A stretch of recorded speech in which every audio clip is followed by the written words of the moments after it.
Good afternoon, everyone. So, we'll be starting with the collaborative learning activity number 7.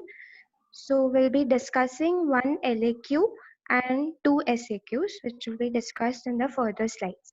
So, the first LAQ is define TMJ ankylosis, explain the pathophysiology, the clinical features, and the management of unilateral TMJ ankylosis. So, what is exactly ankylosis? Ankylosis is defined as the stiffening or pathological fusion. It could be either a bony fusion or a fibrous fusion between the head of the condyle and the glenoid fossa. So coming to the etiology, the most commonest etiology is trauma. The second most commonest etiology is infection and inflammation. So in trauma, it could be during birth, during forceps delivery, or maybe a blow to the chin or condylar fracture, glenoid fossa fracture. In infection and inflammation, which is the second most common etiology, it could be either due to rheumatoid arthritis, otitis media, osteoarthritis, tonsillitis. In systemic diseases, maybe smallpox, ankylosing spondylitis, syphilis, typhoid fever, and other causes could be malignancies, post-radiology, and post-surgery. Now, coming to the pathogenesis, so as we know, the trauma is the most commonest etiological factor. So, we'll be discussing the pathology of it. So, after trauma, it results in heme arthrosis. So, what is meant by heme arthrosis? It is nothing but extravasation of that blood into the joint space. That results in hematoma formation, and that activates the bone healing process. That results into fibrosis. If the environment is favorable, it induces the osteoblast, and then there is complete calcification and obliteration of the joint space. Now coming to the clinical features, there are two main types of it: extraoral findings and intraoral findings.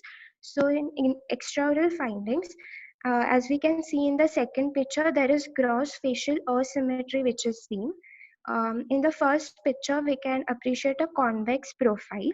Now, how do we identify that which side is ankylosed and which side is normal? For that, as you can see on the second picture, on the right hand side, the face is flattened, whereas on the left hand side, it shows fullness and roundness. So the side which shows roundness and fullness, that is the affected side, whereas the non-affected side is flattened. Then there is prominent antegonal notch which is seen. Antegonal notch is present at the lower border of the mandible at the junction of the ramus and the body, which gets prominent because of the hyperactivity of the masseter muscle. Then even the chin and the mandible gets deviated to the affected side. Now, in intraoral findings, we could see decreased interincisal distance, as the normal interincisal distance is around 40 to 50 mm. That gets reduced. There is class 2 malocclusion that is seen on the affected side, and a posterior crossbite that is seen on the affected side. Now diagnosis. So how are we going to diagnose the case?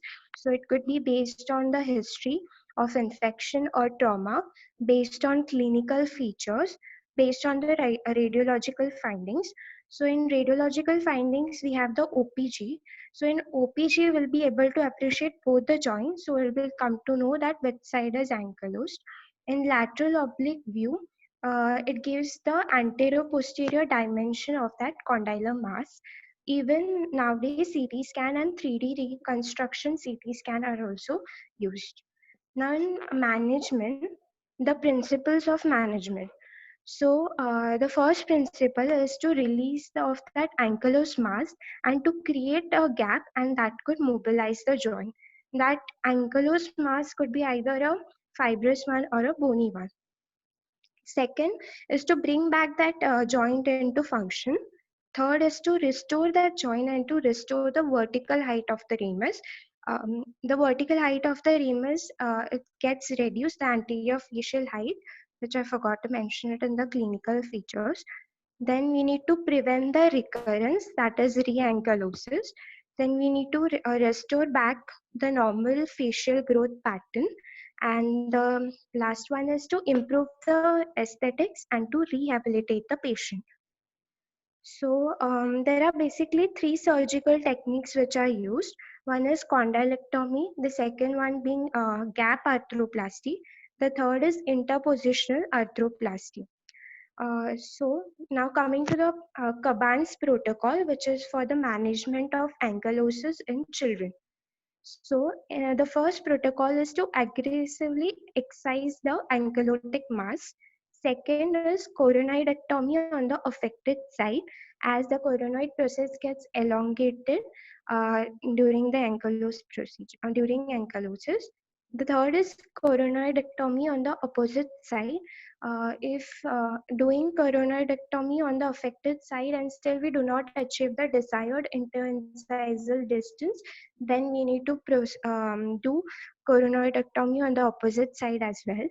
Then lining of the joint with temporalis fascia. Then the next protocol is to reconstruct the ramus condylar unit, and then the aggressive physiotherapy. So before coming to the surgical procedure, what exactly we do before that is to intubate the patient. That could be either a fiber optic intubation or a blind awake nasal intubation. Fiber optic intubation is most commonly preferred. Temporalis shaving, that is done in cases if we want to incorporate that temporalis fascia. Now coming to the first surgical procedure, condylectomy. In this indication, it is done in fibrous ankylosis. Thus, the procedure includes a preauricular incision is given, which is in front of the tragus, 3 to 4 centimeter in length, as you can appreciate it in the first picture A. Then you reflect that flap and you can visualize the condylar head. Then a horizontal osteotomy cut is given, and that you need to separate that condylar head from the fibrous attachment. Now in the fourth picture below, you can see there is irregularities which are seen that you need to smoothen it out, and then the wound is sutured back in layers. The disadvantage of this technique is that if you do a unilateral osteotomy, it causes the deviation of the mandible. Now, the second procedure which could be done is gap arthroplasty. It's indicated in bony ankylosis.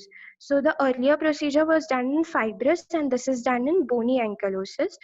In this procedure, you give a two horizontal cuts, one at the condylar neck and other at the zygomatic arch, and you need to remove that bone. Now that you cannot remove the bone in completely in toto, because there is internal maxillary artery which is seen on the medial aspect. So you need to thin the bone slightly and then remove it. Mm. And the gap which is created, it should be around 1 centimeter so that to prevent the re-ankylosis. Now coming to the third procedure, that is interpositional arthroplasty. This is the choice of treatment. So the materials which are commonly used are autogenous,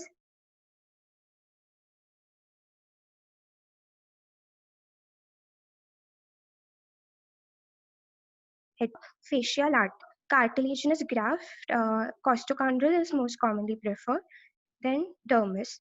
In heterogeneous, you have chromatized submucosa of pig's bladder, lympholized bovine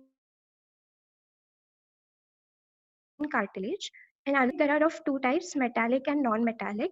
In metallic, you have stainless steel, titanium, gold, and in non-metallic, you have the Teflon, acrylic, nylon, ceramic.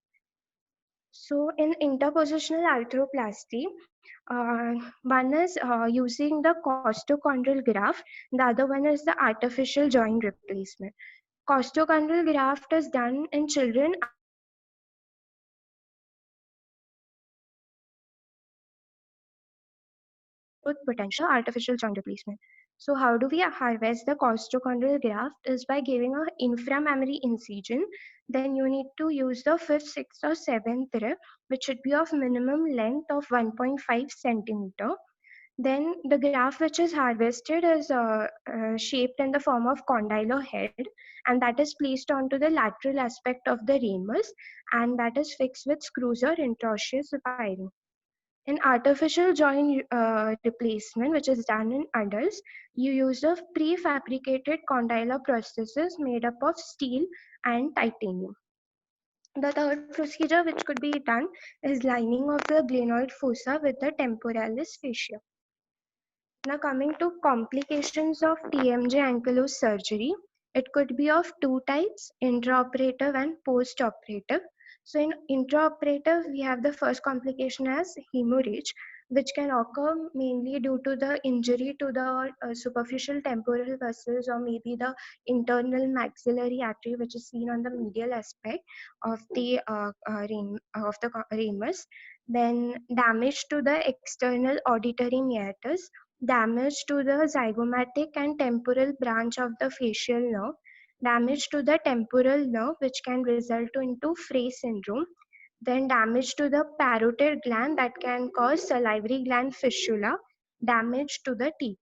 Now in post-operative, the complications include infection, open bite, re-ankylosis. Open bite is mostly seen in, it's mostly a complication of bilateral ankylosis and not an unilateral one.